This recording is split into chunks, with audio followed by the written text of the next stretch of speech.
నమస్కారమండి. ఐపీఓస్ ఈ మాట వినగానే మనలో చాలా మందికి గుర్తొచ్చేది హైప్ కదా. కానీ ఆ హైప్ వెనక ఉన్న అసలైన రియాలిటీ ఏంటి? ఈరోజు మనం దాన్ని పూర్తిగా తెలుసుకుందాం.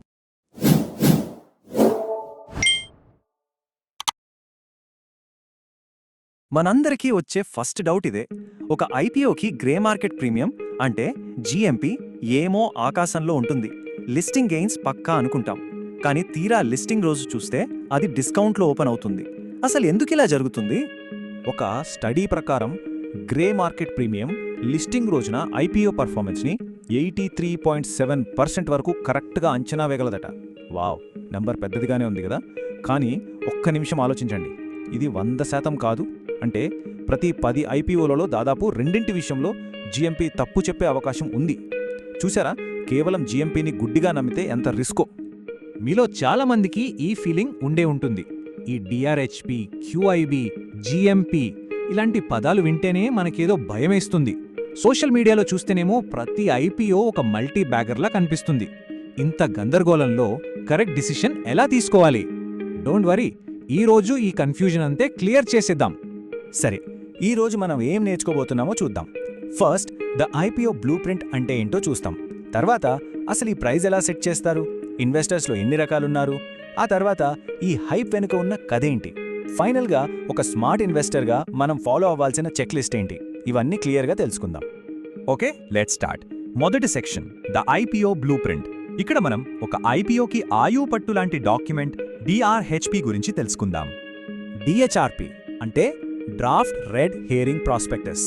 సింపుల్గా చెప్పాలంటే ఇది ఒక కంపెనీ కంప్లీట్ రిపోర్ట్ కార్డ్ అనమాట. ఐపీఓకి వచ్చే ముందు కంపెనీ వాళ్ళు సెబీకి ఈ డాక్యుమెంట్ సబ్మిట్ చేయాలి. సోషల్ మీడియాలో వచ్చే గాసిప్స్ కాదు, ఇక్కడుండేది పక్కా అఫీషియల్ ఇన్ఫర్మేషన్. కంపెనీ బిజినెస్ ఏంటి, వాళ్ళ ఫినాన్షియల్స్ ఎలా ఉన్నాయి, రిస్కులు ఏమున్నాయి, అన్నీ ఇందులో ఉంటాయి. 100 పేజీలున్న ఈ డిఆర్హెచ్పిని చూసి భయపడక్కర్లేదు. జస్ట్ ఈ 4 విషయాల మీద ఫోకస్ చేస్తే చాలు. First, objects of the issue అంటే ఐపీఓ ద్వారా వస్తున్న డబ్బుని కంపెనీ ఏం చేయబోతోంది, కొత్త ఫ్యాక్టరీలు కడుతుందా లేక పాత అప్పులు తీరుస్తుందా, ఇది చాలా ఇంపార్టెంట్. సెకండ్, రిస్క్ ఫ్యాక్టర్స్, వాళ్ళ బిజినెస్కి ఉన్న రిస్క్స్ ఏంటి. మూడోది, మేనేజ్మెంట్, ఈ కంపెనీని నడిపిస్తున్నది ఎవరు, వాళ్ళకి ఎంత ఎక్స్పీరియన్స్ ఉంది. ఫైనల్గా నాలుగోది, ఫైనాన్షియల్స్, కంపెనీకి లాభాలు వస్తున్నాయా, గ్రోత్ ఎలా ఉంది. ఈ 4 చెక్ చేస్తే చాలు, మనకొక క్లియర్ పిక్చర్ వచ్చేస్తుంది. సరే, ఇప్పుడు రెండో సెక్షన్కి వెళ్దాం. How the price is set. అసలు ఒక ఐపీఓ ధర ఎలా ఫిక్స్ అవుతుందో చూద్దాం. మెయిన్గా 2 పద్ధతులుంటాయండి. ఒకటి, బుక్ బిల్డింగ్ మెథడ్. ఇందులో కంపెనీ ఒక ప్రైస్ రేంజ్ ఇస్తుంది, ఇన్వెస్టర్లు ఆ రేంజ్లో వాళ్ళ బెట్స్ ప్లేస్ చేస్తారు. డిమాండ్ని బట్టి ఫైనల్ ప్రైస్ ఫిక్స్ అవుతుంది. ఇది చాలా ట్రాన్స్పరెంట్. మన మెయిన్ బోర్డ్ ఐపీఓలన్నీ దాదాపు ఇలాగే జరుగుతాయి. రెండోది, ఫిక్స్డ్ ప్రైస్ మెథడ్. పేర్లోనే ఉంది, కంపెనీ ముందే ఒక ఫిక్స్డ్ ప్రైస్ చెప్పేస్తుంది.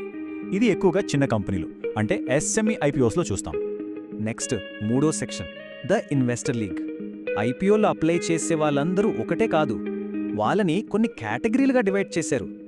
ఎవరు వాళ్ళు, వాళ్ళకి ఎంత కోటా ఉంటుంది చూద్దాం. ఈ టేబుల్ చూడండి, చాలా సింపుల్గా ఉంటుంది. ఫస్ట్ కేటగిరీ ఆర్ఐఐ అంటే రీటైల్ ఇండివిజువల్ ఇన్వెస్టర్స్, మనలాంటి వాళ్ళనమాట. మనం 2 లక్షల రూపాయల వరకు అప్లై చేయవచ్చు. మన కోసం 35% షేర్లు రిజర్వ్ చేసి ఉంటాయి. అలాట్మెంట్ ఏమో జస్ట్ లాటరీ సిస్టమ్. రెండోది ఎన్ఐఐ లేదా హెచ్ఎన్ఐ అంటే 2 లక్షల కంటే ఎక్కువ ఇన్వెస్ట్ చేసేవాళ్ళు. వీళ్ళకి 15% కోటా ఉంటుంది. అలాట్మెంట్ ఏమో ప్రపోర్షనేట్ బేసిస్ మీద జరుగుతుంది. ఇక last and most powerful category QIB అంటే క్వాలిఫైడ్ ఇన్స్టిట్యూషనల్ బయర్స్, పెద్ద పెద్ద మ్యూచువల్ ఫండ్స్, ఇన్సూరెన్స్ కంపెనీలు. వీళ్ళకి ఏకంగా 50% కోటా ఉంటుంది. ఈ చార్ట్ చూస్తే మనకొక విషయం చాలా క్లియర్గా అర్థమవుతుంది. చూడండి, ఐపీఓలో సింహభాగం అంటే 50% షేర్లు ఈ పెద్ద సంస్థలైన క్యూఐబీలకే వెళ్ళిపోతాయి. మన రీటైల్ ఇన్వెస్టర్లకు కేటాయించింది కేవలం 35% మాత్రమే. సరే, ఇప్పుడు ఒక చిన్న క్వశ్చన్. మీ ఐపీఓ జర్నీలో మీ ఎక్స్పీరియన్సెస్ ఏంటి, మీరు ఎక్కువగా ఏ కేటగిరీలో అప్లై చేస్తుంటారు, మీ అనుభవాలని కింద కామెంట్స్లో తప్పకుండా షేర్ చేసుకోండి. ఓకే, ఇప్పుడు మనం ఈ వీడియోలో మోస్ట్ ఇంట్రెస్టింగ్ పార్ట్గా వచ్చేసాం. Section 4, decoding the hype. మనం అందరం ఎక్కువగా ఫాలో అయ్యే జీఎంపీ వెనుకున్న నిజమేంటి, దానికంటే పవర్ఫుల్ సిగ్నల్స్ ఏమున్నాయి. Let's decode. GMP, grey market premium అంటే ఏంటి?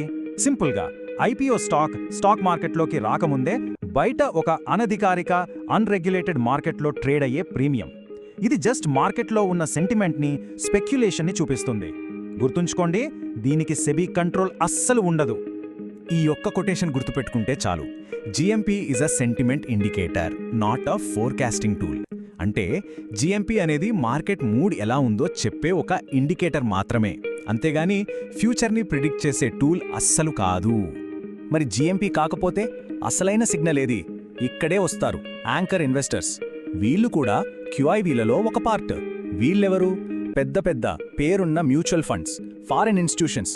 వీళ్ళేం చేస్తారంటే ఐపీఓ పబ్లిక్ కోసం ఓపెన్ అవ్వడానికి ఒకరోజు ముందే 100 కోట్లు ఇన్వెస్ట్ చేస్తారు. ఇది మార్కెట్కి ఒక స్ట్రాంగ్ సిగ్నల్ అన్నమాట. యాంకర్ ఇన్వెస్టర్లు ఎందుకంత ఇంపార్టెంట్? ఫస్ట్, ఇది ఎక్స్పర్ట్స్ ఇచ్చే ఒక ఓట్ ఆఫ్ కాన్ఫిడెన్స్. రెండోది, వాళ్ళు ఎవరు, ఎంత ఇన్వెస్ట్ చేశారనేది మనందరికీ పబ్లిక్గా తెలుస్తుంది. మూడోది, వాళ్ళకి లాక్ ఇన్ పీరియడ్ ఉంటుంది. అంటే వాళ్ళు లిస్టింగ్ రోజునే షేర్లు అమ్మేసే వెళ్ళిపోలేరు. సో ఒక ఐపీఓకి మంచి యాంకర్ ఇన్వెస్టర్ లిస్ట్ ఉందంటే అది ఆ కంపెనీ మీద నమ్మకాన్ని, స్టెబిలిటీని సూచిస్తుంది. రైట్, ఇక ఫైనల్ సెక్షన్కి వచ్చేసాం, the smart investors check list. ఇప్పుడు వరకు మనం నేర్చుకున్న పాయింట్స్ అన్నింటినీ కలిపి ఒక సింపుల్ ఫ్రేమ్వర్క్లా చూద్దాం. ఇప్పుడు నేను చెప్పబోయేది చాలా ముఖ్యం. మనం 2 రకాల సిగ్నల్స్ని వేరు చేసి చూడాలి. ఒకటి హైప్ సిగ్నల్స్, అంటే ఊహాగానాల మీద నడిచేవి, ఉదాహరణకి హై గ్రీ మార్కెట్ ప్రీమియం. రెండోవి స్ట్రెంగ్త్ సిగ్నల్స్, అంటే కంపెనీ బలం మీద ఆధారపడినవి. అవేంటంటే ఒక స్ట్రాంగ్ డిఆర్హెచ్పి, మంచి ఫినాన్షియల్స్, క్యూఐబీల నుండి విపరీతమైన సబ్స్క్రిప్షన్, ఇంకా మంచి క్వాలిటీ ఉన్న యాంకర్ ఇన్వెస్టర్ లిస్ట్. గుర్తుపెట్టుకోండి, ఒక స్మార్ట్ ఇన్వెస్టర్ ఎప్పుడూ హైప్ని కాదు, స్ట్రెంగ్త్ని చూస్తాడు. సో ఫైనల్గా మనం గుర్తుపెట్టుకోవాల్సిన విషయాలు: ఫ్యాక్ట్స్ కోసం డిఆర్హెచ్పి చదవండి, హైప్ కోసం సోషల్ మీడియా కాదు. మీ ఇన్వెస్టర్ కేటగిరీ ఏంటో తెలుసుకోండి. జిఎంపిని ఒక సెంటిమెంట్ మీటర్లా చూడండి, అదే ఫైనల్ అనుకోవద్దు. అన్నింటికన్నా ముఖ్యం, క్యూఐబీల నుండి మంచి డిమాండ్, ఇంకా స్ట్రాంగ్ యాంకర్ ఇన్వెస్టర్స్. ఇవి చాలా పవర్ఫుల్ పాజిటివ్ సైన్స్. ఓకే, ఇప్పుడు మీకొక ఐపీఓని ఎలా అనలైజ్ చేయాలో ఒక బేసిక్ ఐడియా వచ్చింది. కానీ ఇక్కడే మరో పెద్ద ప్రశ్న వస్తుంది. కంపెనీ బాగుండొచ్చు, అంతా బాగుండొచ్చు, కానీ ఆ ఐపీఓకి పెట్టిన ధర, అంటే ఆ వాల్యుయేషన్ కరెక్టేనా? ఈ ప్రశ్నకు సమాధానం మీకు మా నెక్స్ట్ అనాలిసిస్లో దొరుకుతుంది. అందులో మనం ఐపీఓ వాల్యుయేషన్ మెథడ్స్ గురించి చాలా డీటెయిల్గా మాట్లాడుకుందాం. So don't miss it.